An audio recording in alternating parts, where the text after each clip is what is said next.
बृहन्मुंबई महानगरपालिका सार्वत्रिक निवडणुकीची मतमोजणी सकाळी 10 वाजता सुरू होणार आहे। 23 मतमोजणी कक्षांमध्ये कडेकोट सुरक्षा व्यवस्था सुद्धा पार पडण्यात येणार आहे। मोजणी प्रक्रिया पार पडेल तर मतमोजणीसाठी 2299 अधिकारी कर्मचारी नियुक्त केल्याची माहिती महानगरपालिका आयुक्त भूषण गगराणी यांनी दिली आहे।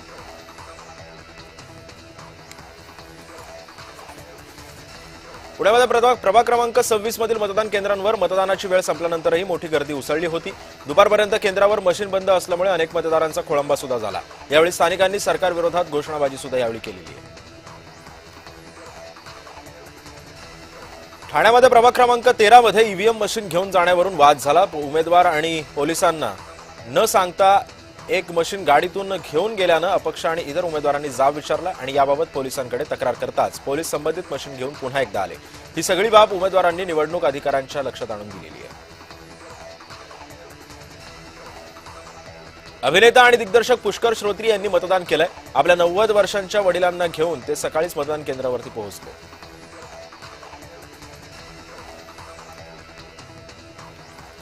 कल्याण डोंबिवली महानगरपालिकेसाठी 50% मतदान झाल्याचं समोर आलंय। संध्याकाळी 5:30 ला मतदानाची वेळ संपल्यानंतरही मतदार रांगेमध्ये उभे होते, त्यामुळे हा आकडा वाढण्याची सुद्धा शक्यता वर्तवण्यात येते। उल्हासनगरमध्ये खासदार श्रीकांत शिंदे यांच्या कार्यालयाच्या मागे शिवसेना आणि भाजपच्या कार्यकर्त्यांची बाचाबाची झाल्याचा व्हिडिओ समोर आलाय। मतदारांना पैसे वाटल्याच्या आरोपांवरून भाजप शिवसेनेमध्ये चांगलीच जुंपल्याचं सुद्धा चित्र होतं। वसईमध्ये प्रभाग क्रमांक 22 मध्ये शेठ विद्या मंदिर मतदान केंद्रावर भाजप कार्यकर्त्यांनी गोंधळ घातला। बहुजन विकास आघाडीच्या कार्यकर्त्यांना मतदान केंद्रावर का सोडलं असा प्रश्न उपस्थित करत भाजपच्या कार्यकर्त्यांनी केंद्रावर गोंधळ घातलाय। हिंगोलीच्या वसमत नगर परिषदेच्या उपनगराध्यक्षपदी सय्यद इम्रान अली यांची बिनविरोधपणे निवड झाली आहे। सर्वसाधारण सभेमध्ये ही निवड प्रक्रिया पार पडली।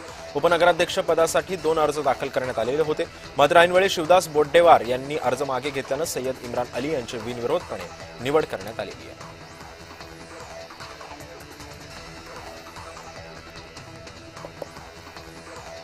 सोलापुरात प्रभाग क्रमांक 15 मध्ये काँग्रेस आणि भाजपचे कार्यकर्ते एकमेकांना भिडले। भाजप उमेदवार विनोद भोसले आणि काँग्रेसचे उमेदवार चेतन नरोटे यांच्या कार्यकर्त्यांमध्ये बाचाबाची झाली। भाजप उमेदवाराच्या कार्यकर्त्यांनी फटाके फोडल्यामुळे काँग्रेसचे कार्यकर्ते आक्रमक झाले होते आणि भाजपनंतर काँग्रेस पदाधिकाऱ्यांनी सुद्धा फटाके फोडले।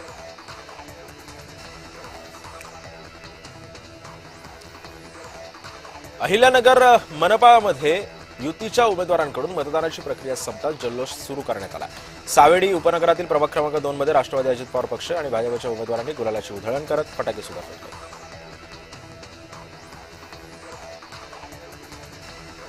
महानगरपालिका निवडणुकीचा निकाल लागण्याआधीच पनवेलमध्ये भाजप कार्यकर्त्यांनी जल्लोष साजरा केला। प्रभाग क्रमांक 19 मध्ये मतदान केंद्राबाहेर भाजपच्या कार्यकर्त्यांनी विजयाच्या घोषणा सुद्धा दिल्या। भाजपचे आमदार प्रशांत ठाकूर यांचे बंधू परेश ठाकूर यांच्या कार्यकर्त्यांना भेटीवेळी हा उत्साह पाहायला मिळाला।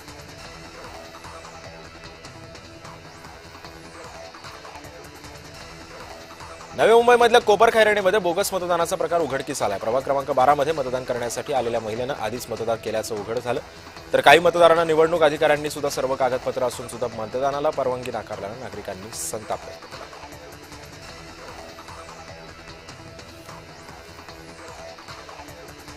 नालासोपाऱ्यातल्या पेल्हार जिल्हा परिषद मतदान केंद्रावर 5:30 नंतर मतदान न करू दिल्यामुळे राडा झाला होता।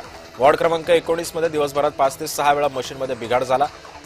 परिणामी अनेक मतदारांचं मतदान शिल्लक होतं आणि मतदार रांगेमध्ये असताना सुद्धा 5:30 वाजता मतदान प्रक्रिया बंद केल्यानं नागरिकांनी संताप व्यक्त केला। मीरा रोड प्रभाग क्रमांक 20 मध्ये भाजप उमेदवारांनी पोलिंग एजंट बसवल्याचा आरोप करण्यात येतोय। उमेदवारांना स्वतःचं नाव सुद्धा या मतदार यादीमध्ये असल्याचे बॅच लावून सुद्धा पोलिंग एजंट बसवल्याचा आरोप होतोय। या माध्यमातून आचारसंहितेचा भंग झाल्याचं नागरिकांचं म्हणणं आहे। पनवेल महानगरपालिकेसाठी मतदानानंतर आता मतमोजणीचे वेध लागलेत। एकूण 6 ठिकाणी एकाच वेळेस मतमोजणीला सुरुवात होईल। यासाठी प्रशासन सज्ज झालं असून योग्य प्रमाणामध्ये पोलीस बंदोबस्तही असल्याची माहिती पनवेल महापालिका निवडणूक उपायुक्त नानासाहेब कामठेंनी दिली।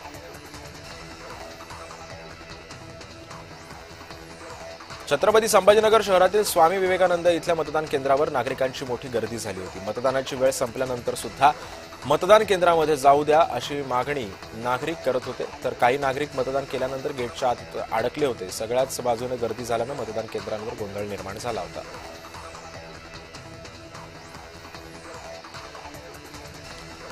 नांदेडमधले राष्ट्रवादीचे पदाधिकारी जीवन घोगरे पाटील यांचं अपहरण करून त्यांना मारहाण करण्यात आली होती. त्या प्रकरणी एसआयटी स्थापन करण्यात आली. याबाबत आरोप केलेल्या प्रताप पाटील चिखलीकरांनी प्रतिक्रिया दिली आहे. मी कधीच कोणाच्या थोबाडीत सुद्धा मारली नाही किंवा तसा माझ्यावर आरोपही नाही. त्यामुळे पोलीस ठाण्यातील सीसीटीव्ही पाहिल्यानंतर गोष्टी सिद्ध होतील असंही आमदार चिखलीकर म्हणाले. अमरावतीमध्ये बसपाचे उमेदवार जागृती वानखेडे यांचे पती राजेश वानखेडे यांची पोलिसांसोबत बाचाबाची झाली आहे. चपराशीपुरा इथल्या मतदान केंद्रावरती हा सगळा प्रकार घडला. दरम्यान पोलीस आयुक्त आणि निवडणूक निरीक्षकांनी तातडीनं घटनास्थळी धाव घेत परिस्थिती नियंत्रणात आणली.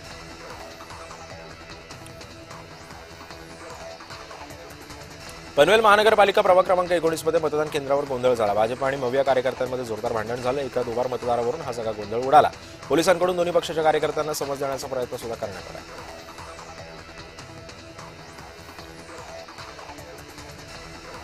नागपूर महानगरपालिकेसाठी मतदान सध्या सुरू असताना नागपूरच्या जुनी शुक्रवार परिसरातील काँग्रेसच्या कार्यालयाला आग लागली. एकाच खळबळ उडाली. आग लागल्यानं ही आग जाणून बुजून लावण्यात आल्याचा आरोप काँग्रेसकडून करण्यात येतोय. मात्र शॉर्ट सर्किटमुळे आग लागल्याची प्राथमिक माहिती समोर येते.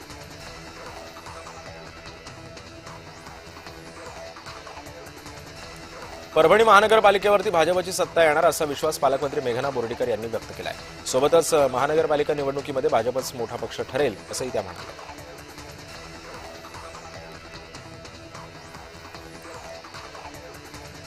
भाजपने किती लक्ष्मी अस्त्राचा वापर केला तरी परभणी महापालिकेवरती महाविकास आघाडीचा झेंडा फडकेल असा विश्वास ठाकरे गटाचे आमदार राहुल पाटील यांनी व्यक्त केला. परभणीकर आमच्याच पाठीशी असल्याचं त्यांनी सांगितलं.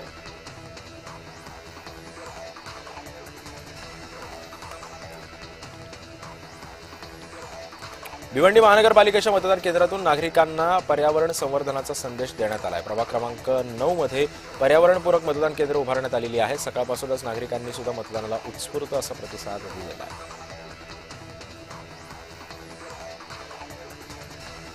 अकोला इथं सिंधी कॅम्प भागामध्ये पैसे वाटपाच्या मुद्द्यावरून भाजप आणि ठाकरे गटाचे कार्यकर्ते आमने-सामने आले. त्यामुळे आता या भागामध्ये मोठा तणाव निर्माण झालेला आहे. भाजपकडून पैसे वाटप होत असल्याचा आरोप सुद्धा ठाकरे गटाच्या कार्यकर्त्यांनी केला होता.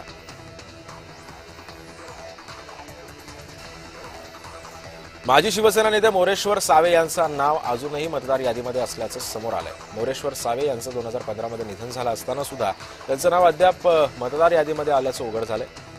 या गंभीर त्रुटीमुळे निवडणूक प्रशासनाच्या कामकाजावर प्रश्नचिन्ह उपस्थित होतं.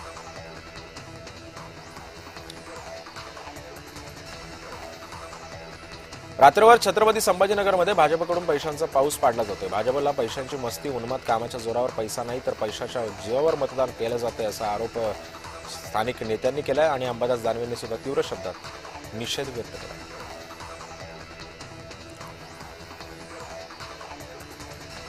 उद्धव ठाकरेंचे भगवे गाड हे फक्त हिंदूंच्या मतदारसंघामध्ये फिरत असल्याची टीका अमित साटम यांनी केली. त्यामुळे उद्धव ठाकरेंची नीती आणि नियत मुंबईकरांसमोर आल्याचं उघड झालंय असं ते म्हणाले.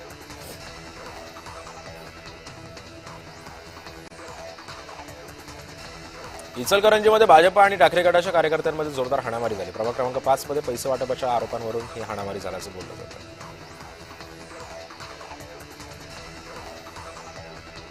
बोटावर लावण्यात असलेली शाई पुसली जात असल्याप्रकरणी मुंबई महानगरपालिका आयुक्त भूषण गगराणी यांनी चौकशीचे आदेश दिले. शाई पुसली जात असल्याच्या तक्रारींची महापालिका आयुक्तांनी दखल घेतली आहे. शाई त्वचेला लागेल अशी गडद शाई लावा अशा सूचना सुद्धा गगराणी यांनी दिल्या आहेत.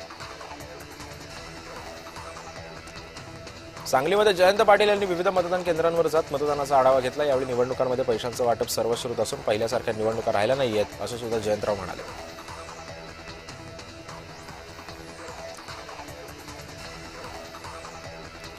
अभिनेता रणबीर कपूरनं मतदानाचा हक्क बजावलाय. वांद्रे पश्चिमच्या पाली हिल भागामध्ये रणबीरनं मतदान केलेलं आहे. अभिनेत्री तमन्ना भाटियानं सुद्धा आपला मतदानाचा हक्क काल बजावला. तमन्नानं तिच्या कुटुंबासह वांद्रे इथं जाऊन मतदान केलं. ज्येष्ठ अभिनेते नाना पाटेकर यांनी सुद्धा मतदान प्रक्रियेमध्ये सहभाग घेतला. त्यांनी मतदान केलं. मुंबईमधल्या मतदान केंद्रावर येऊन नाना पाटेकरांनी मतदानाचा हक्क बजावला. अभिनेता सुनील शेट्टीनं सुद्धा मतदान केलंय. मुंबईतल्या मतदान केंद्रावर सुनील शेट्टीनं मतदानाचा हक्क बजावलाय.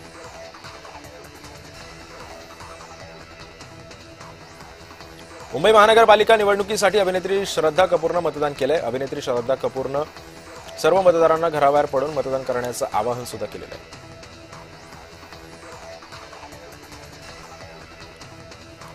मुंबईतल्या वांद्रेमधल्या मतदान केंद्रांवर उद्धव ठाकरेंनी संपूर्ण कुटुंबासह मतदानाचा हक्क बजावला आणि हुकुमशाही विरोधात मतदान करण्याचं आवाहन उद्धव ठाकरेंनी केलं. ठाकरे गटाचे खासदार संजय राऊतांनी आपल्या कुटुंबियांसह मतदानाचा हक्क बजावला. मुंबईतल्या मतदान केंद्रावर जाऊन राऊतांनी मतदान केलं.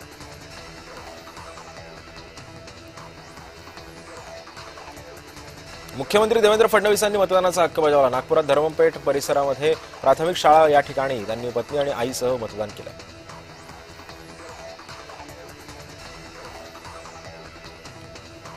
मनसे अध्यक्ष राज ठाकरे यांनी सहकुटुंब मतदानाचा हक्क बजावला. मनसे नेते अमित ठाकरे, पत्नी मिताली ठाकरे, राज ठाकरे यांची आई कुंदा ठाकरे यांनी सुद्धा मतदानाचा हक्क बजावला.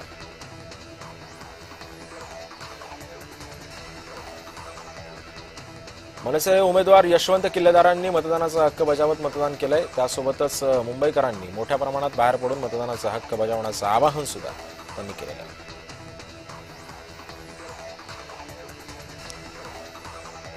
कल्याण डोंबिवली महानगरपालिकेसाठी रवींद्र चव्हाणांनी सहकुटुंब मतदान केलं. डोंबिवलीच्या सवा जोशी महाविद्यालयामध्ये जाऊन आपला मतदानाचा हक्क त्यांनी बजावला.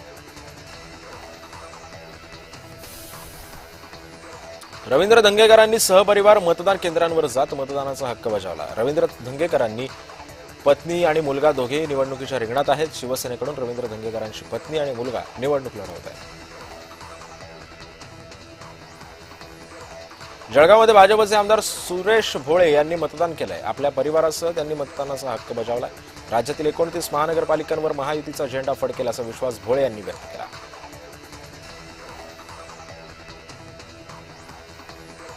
धुळे महानगरपालिकेसाठी भाजपचे आमदार अनुप अग्रवाल यांनी मतदान केलंय. त्यांच्यासोबत त्यांची पत्नी आणि दोन्ही मुलांनी सुद्धा मतदानाचा हक्क बजावलेला आहे.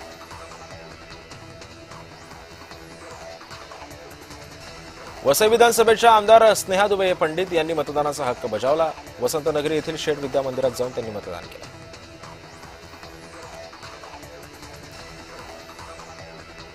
केंद्रीय मंत्री रामदास आठवले यांनी मतदान केलंय. वांद्रा पूर्व नवजीवन इथं त्यांनी मतदानाचा हक्क बजावलाय.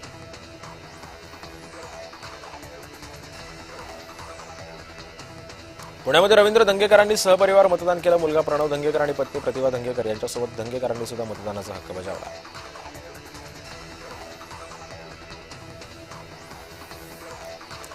छत्रपती संभाजीनगरमध्ये आमदार संजय शिरसाट यांनी मतदानाचा हक्क बजावला. मार्कर पेननं बोटाला शाई लावणं पहिल्यांदाच घडतंय, त्यामुळे काही ठिकाणी बोगस मतदानाची शक्यता नाकारता येत नाही, असंही मत शिरसाटांनी व्यक्त केलेलं आहे. शिवसेना नेते चंद्रकांत खैरे यांनी मतदान केलं. छत्रपती संभाजीनगरातल्या मतदान केंद्रावर खैरे यांनी सहपरिवार मतदान केलं.